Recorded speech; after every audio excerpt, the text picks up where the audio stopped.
सो USA students जो जा रहे हैं उनका एक तो feedback is really really positive. So अगर मैं बात करूं कि यूएसए से आज तक ये कंप्लेंट कभी नहीं आई कि हमें काम नहीं मिला। सो दैट मीन्स कि there is lot of work in USA.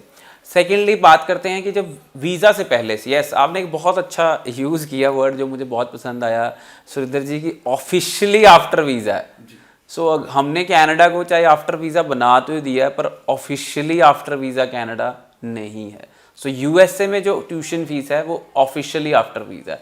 अगर आपका वीज़ा लगता है तो आपने ट्यूशन फीस देनी है, नहीं तो आपने ट्यूशन फीस नहीं देनी है। सेकेंडली ट्यूशन फीस देने के बहुत सारे फ़ायदे हैं, बिकॉज सी आप पहली बार यूएस ट्रैवल कर रहे हैं।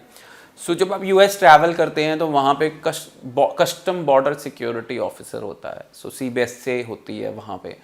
तो वो जब आप वहाँ पहुँचते हैं, अगर आपके फेस पे है या बहुत डरे हुए हैं, वो आपसे क्वेश्चंस पूछते हैं कि वाई, सपोज आपकी यूनिवर्सिटी थी कैलिफोर्निया में पर आपका रिश्तेदार रहता है न्यूयॉर्क में और आपने टिकट कराई न्यूयॉर्क की और आप न्यूयॉर्क चले गए। आपको हैरानी होगी सुन के कि न्यूयॉर्क और कैलिफोर्निया में 7 आवर्स की फ़्लाइट चाहिए, यानी कि जितनी देर में हम यूके या पेरिस पहुंच सकते हैं इंडिया से, उतना डिस्टेंस है न्यूयॉर्क और कैलिफोर्निया में।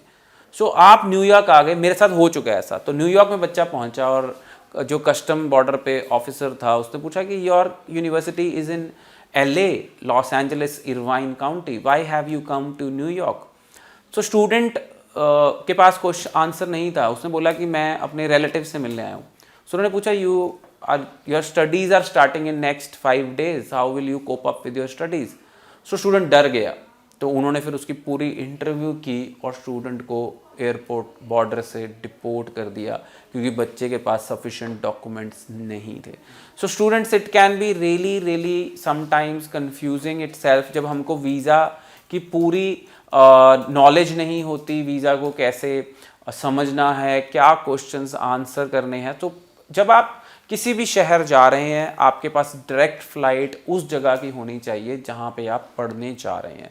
सेकेंडली, आप ट्यूशन फीस पे करके जाएंगे तो अगर आप कहीं अटक जाते हैं तो वो आपके लिए एक बहुत ही सॉलिड पॉइंट होगा कि आप ट्यूशन फीस पे करके आए हैं। तो उस स्टूडेंट ने ट्यूशन फीस पे नहीं की थी तभी वो न्यूयॉर्क में जाके फंस गया। अगर वो स्टूडेंट फीस पे करके आता तो मेरे को नहीं लगता कि उसको वहाँ से भी वो उसके पास होता है कि I have paid my fees for the university, I will be joining in next 5 days and I have come here to meet my relative, और मेरे पास न्यूयॉर्क टू कैलिफोर्निया की टिकट भी बुक है। तो वो बच्चे के पास टिकट भी बुक नहीं थी।